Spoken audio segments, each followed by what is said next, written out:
In this video, you'll see why sliders are one of the easiest way to make your Excel reports clearer, faster, and more useful. Filters work, but they hide inside tiny drop-downs, and that makes it easy to forget what is turned on. Sliders put choices right in front of your sheet as clickable buttons so anybody can use the report without digging through menus. And the part most beginners miss is this. Sliders do more than filter data. They make your spreadsheets feel like an interactive dashboard. Here we have a range of data, and we have to turn this into a table to kind of simulate what we're doing right here. So I'm going to go under Insert, Table. My table does have headers. Click OK. And let's see what happens when we try to filter data without slicers. So on the top here, we have these drop downs. Let's say I filter here for East, and I get my East, right? But it's really small. If you send this to somebody, they won't really know until they look up here and see that filter icon turned on, or they see the blue number indicating that, hey, there's something filtered in this table. When it's not filtered, you see it's all black here. And if they want to filter for something else, they have to go to this drop down and maybe click on North. Click OK. And that's a lot of hassle.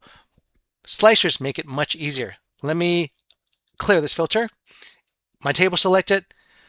Under Insert, Insert Slicer. It'll have options for me to choose from. Let's say I still want to stick with region. I'll click on region here, click OK, and I've got my slice here. Makes it much easier. Click on East, East shows up, North, North shows up. And if you notice, what it does is it does filter it, but it just makes it easier for you to select or your users to select. If I want to clear it, click here to clear it. If I want to multi-select, click on my multi-select option here. That means I can select multiple selections. And if we wanted to make it easier for people, let's say we're sending it to somebody and we didn't want to have it off on the side and we wanted to make it easier, let's free some of the panes here.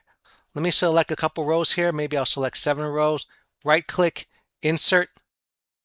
So we got some blank rows here. I'm going to freeze this section here. So whenever you scroll, you notice when I scroll here, it disappears. I want to select here. Anything above rows 1 to 8 will be frozen. Go to View, click on Freeze Panes, Freeze Panes. So wherever you select it, it's going to freeze it there. If I tried to scroll, you notice nothing moves from row 1 to 8. Let me put this up here, and I'll make this even neater. If you scroll, part of it disappears. But let's, instead of having just one column, we'll make this more than one column. My slicer selected.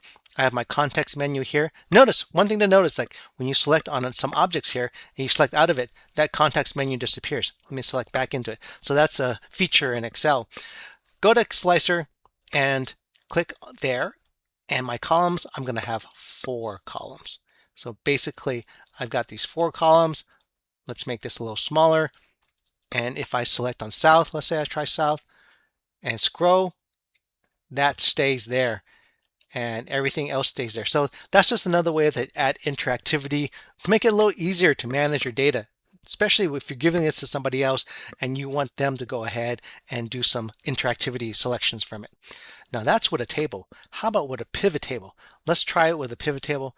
I've got my data selected here in this table. I can create a pivot table from this.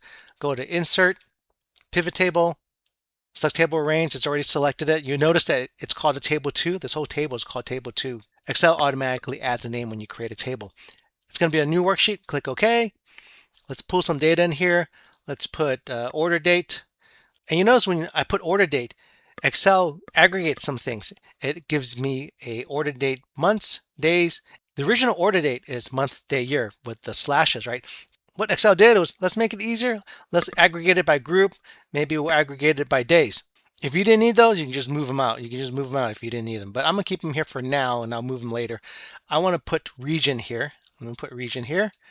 And let's do it by total sales for my values. I'll have it sum up by total sales. And let's expand one of them. We'll expand January, and we'll expand January 2. Look what it did. So we have our date, we have our days, and then we've got our months. Let's also put something else here. Let's put product category. Let's make it a little bit more convoluted. All right, we have technology. If I opened up January 3rd, we have training there. That's a lot for someone to filter. If you gave this to someone, it's a lot to filter. Here comes slicers, right? So similar to like what I showed you in the table, we've got this contextuals menu here. If I clicked outside of it, they disappear. So I have to click back inside, go back to my contextual menus here under pivot table analyze, And into the filter group, there is this insert slicer. So I'll click on that. It brings it up. Let's say I just wanted to do product category and region. Click OK. And I've got my product category. I've got my region. So if I just wanted to see something in the north and I just wanted to see office supplies, it'll show me aggregated here. But let's expand this out so I can see everything. I'm going to right click, go to expand, expand everything. So I'll see everything. And do the same thing for this one. Right click, expand, expand entire field. So now I see everything, all the fields that I put in there. So if I go to south, click furniture, it gives me everything south and furniture. Let's remove the other aggregated dates. I'm going to remove days and I'm going to remove months. And there's an additional slicer that you can put into PivotTables. This slicer lets you filter time. So go under Pivot Table and Timeline Slicer. Click on that. So I'll click that checkbox, click OK. And now I've got an order date timeline slicer. So if I only wanted to see things in August, let's clear that.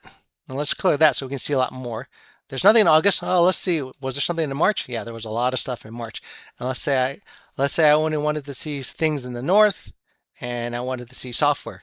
And it'll tell me, and it'll show me that. So in addition to the regular slicers, you have this timeline slicer, which is really nice for pivot tables. So the timeline slicer is a really cool tool.